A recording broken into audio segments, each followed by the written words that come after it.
amigos, muito bom dia. Hoje nós estamos no dia 10 de agosto de 2026, estamos iniciando uma semana, segunda-feira, 10 de agosto de 2026, estamos aqui juntos novamente para começar mais um dia, mais uma semana e uma conversa fraterna. E hoje nós vamos ler o capítulo de número 34 do livro Vinha de Luz, da psicografia de Francisco Cândido Xavier pelo Espírito Emmanuel. Bom dia, Nena, bom dia, Dana, bom dia, Neide, bem-vindas. Capítulo 34 do livro Vinha de Luz, da psicografia de Chico Xavier por Emmanuel. Esse capítulo tem como título Não Basta Ver. Semana passada, quando nós tivemos o último encontro, nós lemos o capítulo 33, que tinha como título Vê, pois. E esse agora fala que a gente não adianta só ver, tem que ter alguma coisa além. Vamos dar uma olhada aqui. Deixa eu só dar um bom dia para o seu José Reginaldo, Dona Conceição, sejam bem-vindos também. Então vamos lá, no capítulo 34, cujo título é Não Basta Ver, Emmanuel separa um fragmento do Evangelho que está registrado na versão Lucas, capítulo 18, versículo 43. E logo viu e o foi seguindo, glorificando a Deus. E todo o povo, vendo isto, dava louvores a Deus. Então, não basta ver, tem que seguir. E seguir os passos é fazer entrar o Evangelho em nós e as nossas atitudes serem coerentes com tudo aquilo. Mas vamos à leitura da explicação, do esclarecimento de Emmanuel. Bom dia, Juraci, seja bem-vinda. A atitude do cego de Jericó representa padrão elevado a todo discípulo sincero do Evangelho. O enfermo de boa vontade procura primeiramente um mestre diante da multidão. Em seguida, a cura acompanha Jesus, glorificando a Deus.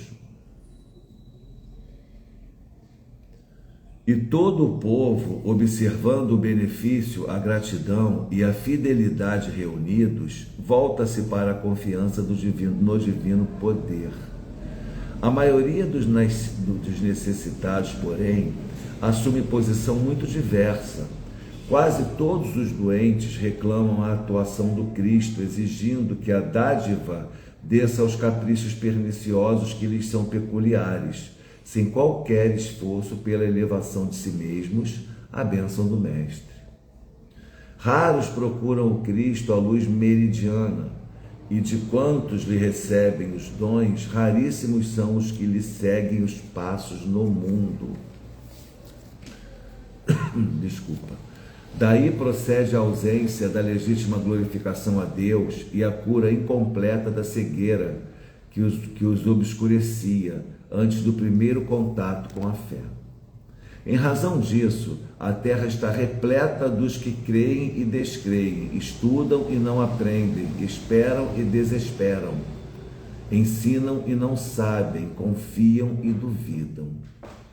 Aquele que recebe dádivas pode ser somente beneficiário, o que, porém, recebe o favor e agradece-o, vendo a luz e seguindo-a, será redimido. É óbvio que o mundo inteiro reclama visão com Cristo, mas não basta ver simplesmente. Os que se circunscrevem ao ato de enxergar podem ser bons narradores, excelentes estatísticos. Entretanto, para ver e glorificar o Senhor, é indispensável marchar nas pegadas do Cristo, escalando com Ele a montanha do trabalho e do testemunho.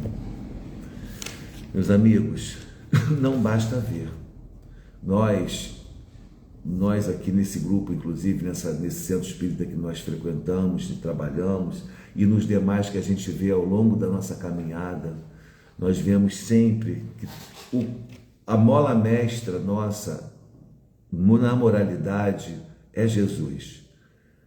É seguir os seus passos, é imitá-lo, é compreendê-lo. Mas não basta isso.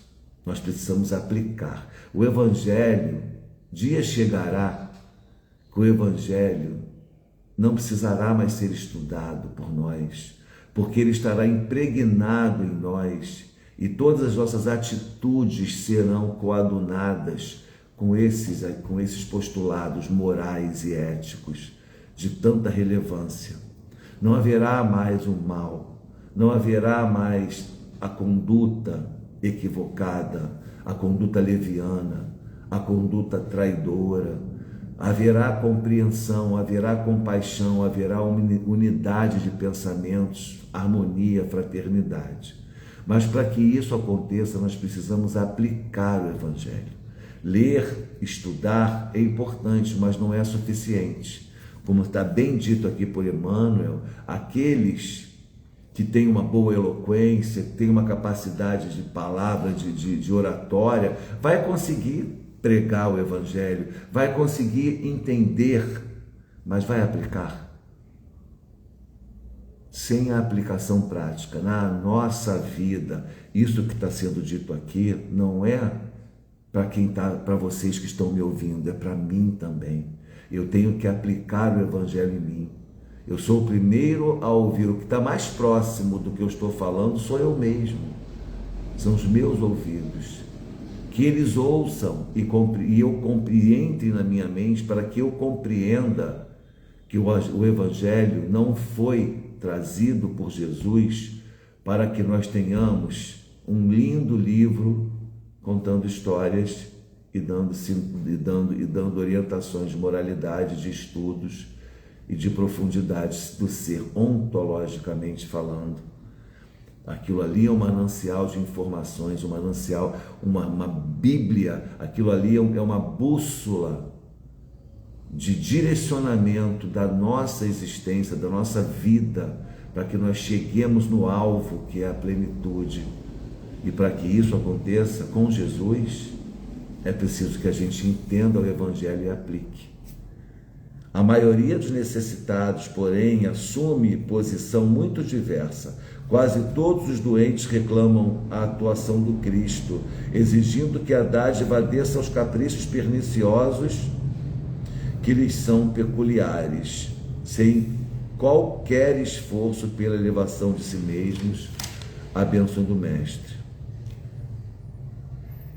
Como é que a gente vai querer receber algo, uma bênção, entre aspas, esse termo a gente nem usa dentro das vidas espíritas, mas como é que a gente vai querer uma bênção se nós já entendemos que ela é meritória, é mérito? Preciso merecer receber aquela dádiva. Portanto, eu preciso me esforçar, preciso trabalhar, preciso batalhar dentro de mim para que as minhas atitudes se reverberem mundo afora dentro desses postulados e que eu efetivamente seja aquela pessoa que tenha o merecimento para receber aquela benção, até porque até a dor é uma benção, porque é ela que nos faz, como nas palavras de Chico Xavier, a dor é o aguilhão do progresso. Aí você vai dizer, lá vem o Alexandre com o espiritismo dizendo que tem que sofrer. Não, ser espírita é ser cristão, é ser evangélico. A dor, para nós, quando ela nos visita, ela tem uma função pedagógica, ela tem uma finalidade de produtividade na minha vida para o bem. Por quê? É simples te dizer. Se você é cristão, se você acredita em Deus, se você tem a certeza plena de que Deus está no comando da sua vida e que Jesus é o comandante daquela nau, aquela embarcação, quem é o comandante é Jesus, é Ele que está com as rédeas daquilo tudo, que é a sua vida. Como é que pode dar errado? Impossível. Deus é maravilhoso, é perfeito. Jesus é a sabedoria em forma de ser mais pleno que Deus encaminhou para todos nós. Como é que pode dar errado a minha vida? Ah, mas como é que dá? Dá errado às vezes sim, algumas coisas acontecem que me trazem dor. Mas isso não é dar errado. Isso são circunstâncias da vida e todas elas são decorrentes das minhas atitudes, ativas ou passivas, omissas ou proativas. Todas as consequências da minha vida estão relacionadas às minhas decisões, às minhas escolhas. Portanto, não me cabe me rebelar contra Deus, contra o mundo, contra a vida, até contra aqueles que me fizeram algum mal, porque se eles me fizeram algum mal, eu permiti. Senão não teriam feito. Não me alcançaria aquele mal se não houvesse alguma conduta minha que tivesse permitido aquilo acontecer, de modo que eu não tenho que ficar me revoltando, me vingando, não tenho que ficar maledicendo ninguém, não tenho que ficar guardando rancores, eu tenho que seguir. Aí eu volto aqui no nosso tema, que é: não basta ver Jesus, tem que seguir Jesus, tem que entender Jesus. Porque para eu seguir Jesus, eu tenho que entender verdadeiramente. Para eu entender verdadeiramente, isso tem que entrar em mim. E entrando em mim, tem que reverberar nas minhas atitudes. Senão eu estou sendo míope. A atitude do cego de Jericó representa padrão elevado a todo discípulo sincero do Evangelho. O enfermo de boa vontade procura principalmente o Mestre diante da multidão. Primeiramente, diante da multidão. Em seguida, a cura acompanha Jesus, glorificando a Deus, que deu a Jesus o poder. E todo o povo, observando o benefício, a gratidão e a fidelidade reunidos, volta-se para a confiança no divino poder. Raros procuram o Cristo, a luz meridiana, e de quantos lhe percebem os dons, raríssimos são os que lhe seguem os passos no mundo. Está aqui. Daí procede a ausência da legítima glorificação a Deus e a cura incompleta